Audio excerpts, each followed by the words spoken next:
بسم الله الرحمن الرحيم نحمده ونصلي على رسوله الكريم.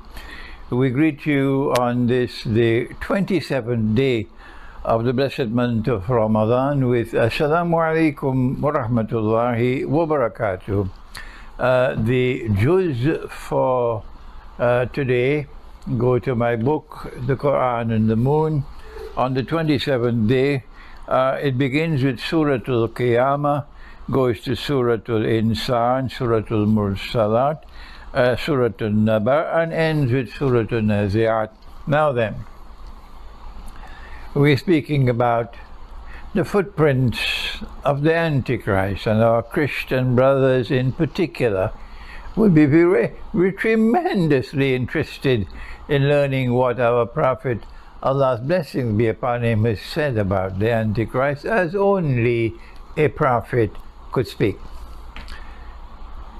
We spoke last night about the epistemological attack of the Antichrist, and this is perhaps his most dangerous attack of all.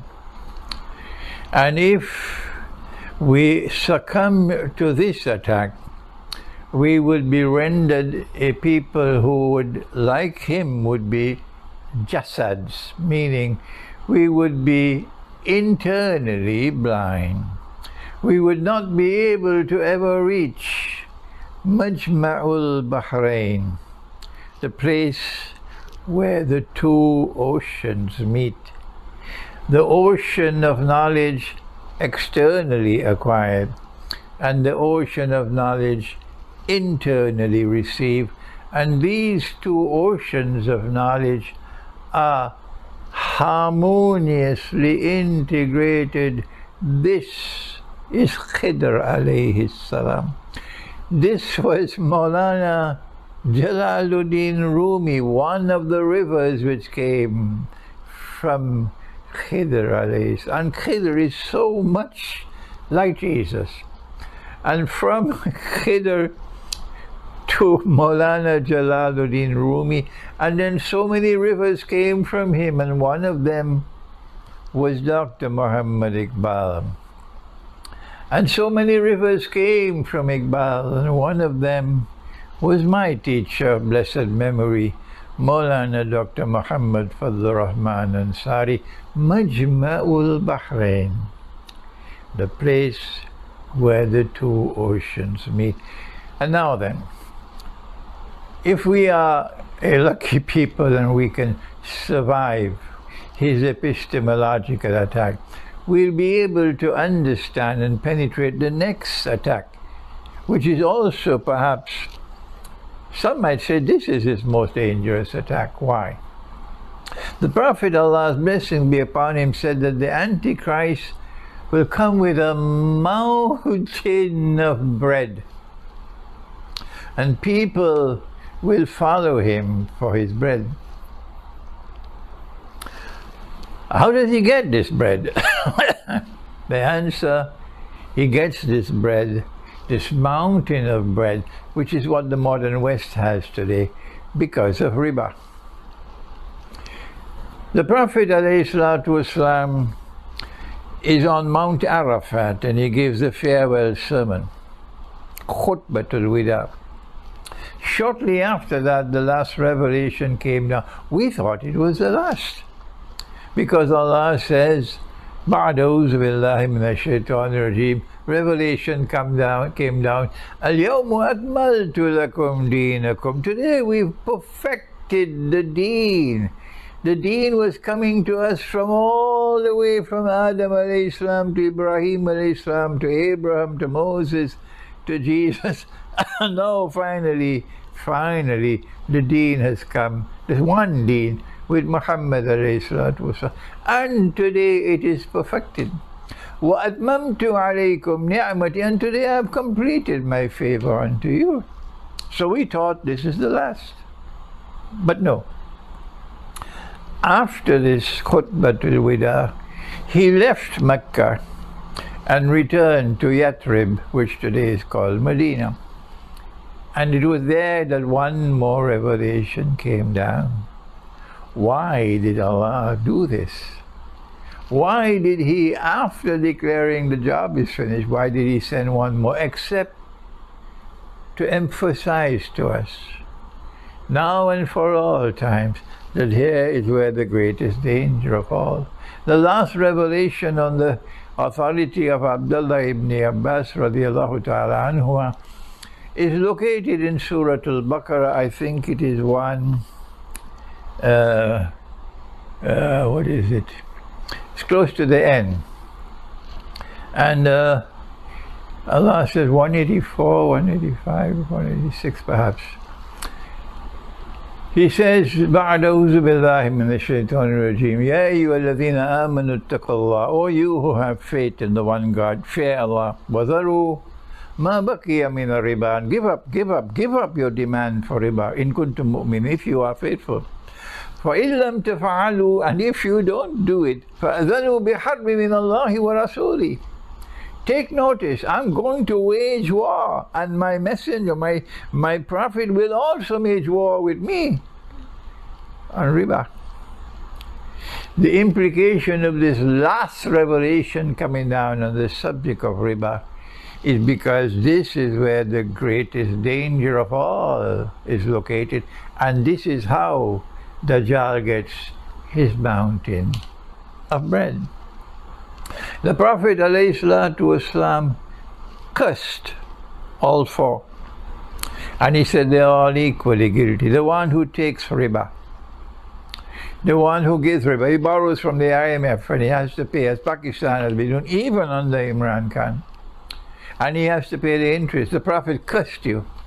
The one who records the transaction and both the two witnesses, and he said they're all equally guilty, equally guilty. And so it is through riba that Dajjal gets his mountain of gold, of bread. What is riba?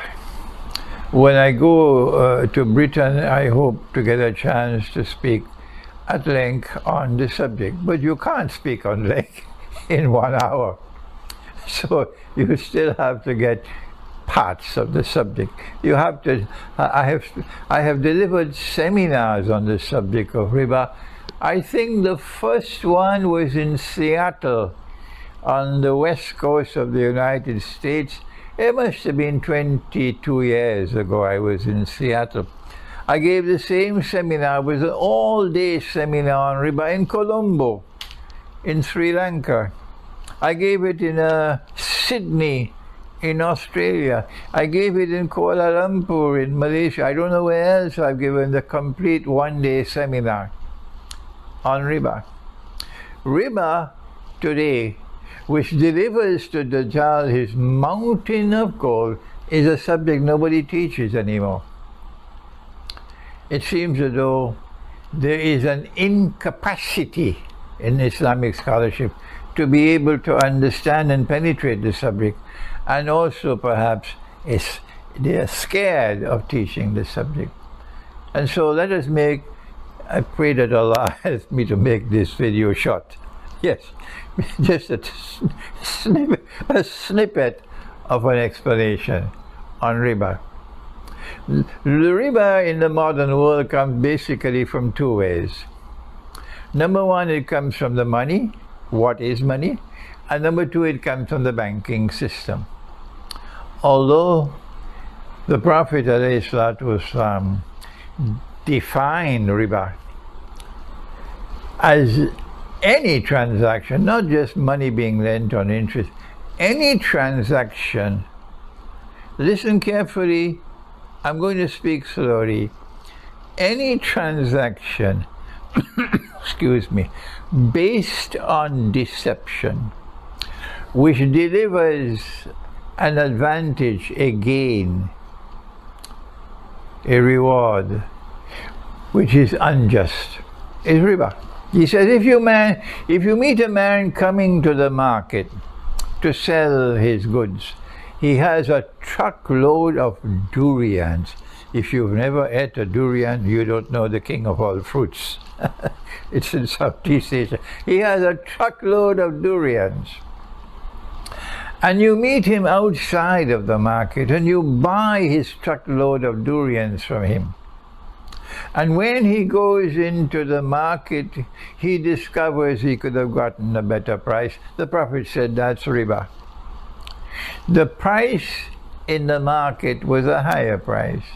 You met him outside of the market, you concealed from him what was the market price, and you bought the truckload of durians for him by deception at a price lower than the market price. That is riba. You take your car to the garage. It's just a fuse that needs to be changed. And the fuse is probably €1. And the garage says, this is a big job. This is going to take 1 week. It's going to cost you €5,000, and you know nothing about the car. 1 week later, you go, you pay the $5,000 to collect your car. And all that the garage did was a change of fuse that was what? That cost €1. That is riba. So this transaction based on deception is there in the monetary system. But Imran Khan's government in Pakistan, and every government in Pakistan, every government in the world of Islam, from the beginning to this day, in the modern age, they don't know the subject. It is not taught in the Darul Uloom. It will never be taught in the Darul Uloom. Never. They took gold and silver, dinar and dirham, which is in the Quran, which is money with intrinsic value. This is money in the Quran. I don't have the time to explain it to you. And they banned it. You're prohibited from using gold as money. That is in the Articles of Agreement of the International Monetary Fund. And if you make haram what Allah made halal, that is shirk. And what they did was shirk. And if we follow them and accept it, we are also in the shirk. Perhaps now you'll be able to understand the hadith located in Sahih Bukhari. I think it is 4 times. That 999 out of every 1,000 will enter into the hellfire. Now you can understand there's only one way. There's only one way that the God who is kind and forgiving and merciful could send 999 out of every 1,000 into the hellfire. It's because he said, I will not forgive shirk. And they were committing shirk. So when the IMF banned the use of gold as money, they were now free to bring their bogus money into the market. Money with no intrinsic value. Money with, listen to the words, money with fictitious value assigned by people, and therefore it can be manipulated. And when they want to attack you, they will cause the value of your money to fall, as the money was falling in Pakistan because they're not comfortable with Imran Khan's government. And as the value of money falls, prices will rise. You used to work for a salary, and instead of paying you your salary in dinars, and now Russia is doing that, Russia's money now is being backed by gold. Instead of paying you with dinar, out there in Kimberley, they were going for the diamond veins underneath. They were paying the Africans in paper. And when they paid you with paper, if you were good waging, getting a good wage, and after 1 month you could buy a camel. But then after some time, the work is the same, the sweat is the same. But after some time, the salary can no longer buy a camel. It can only buy a donkey. How do we explain that? And then later on, it can't buy a donkey anymore. It can only buy a sheep. And if you're in Indonesia, later on, you can't buy a sheep anymore. You can only buy a chicken. Is there no sense in the head other than peanuts? to understand that this falling value of money results in a massive transfer of wealth internally within the country to a predatory elite, and also a massive transfer of wealth outside, like a vacuum pump that you use for vacuuming your carpet. Instead, this monetary system is like a vacuum pump, vacuuming the wealth of Africa, vacuuming the wealth of the rest of the world, and bringing it up into the West so that the Dajjal could have his mountain of bread. The banking system is the same, but we won't take the banking system now because this video is too long. I want to short it. And so, the Dajjal will come with a mountain of bread. And when all the wealth of the world is over here, everybody wants a US visa, want a British visa. They want a Canadian visa. They want to go and live in Australia. They want Singapore. They want Brunei. They want to go where the bread is located. Not knowing that you are looking at and it looks like a river. The Dajjal's river is not a river. The Dajjal's river is his fire. And you're looking at Indonesia and Pakistan and Bangladesh, where the place is so poor, miserably poor. And you're saying, that's the fire. I would never go back to live in Bangladesh. I have more sense than that. Why would I leave New York or Los Angeles or Miami? Are you listening to me in the United States? I lived there for 12 years, you know. Why would I leave the green pastures of the United States of America to go back to Pakistan? Why would I do that? That's Dajjal. That is fire down there in Pakistan. The poverty is so great. No, you dumb. That fire is where the river is. That's what your prophet said. And it's time for you to wake up. Instead of following the Dajjal for his mountain of bread, it's better for you to stay away from it, even if you have to eat what the Pakistani and Indians call dal and roti. Thank you. Wassalamu alaikum wa rahmatullahi wa barakatuh.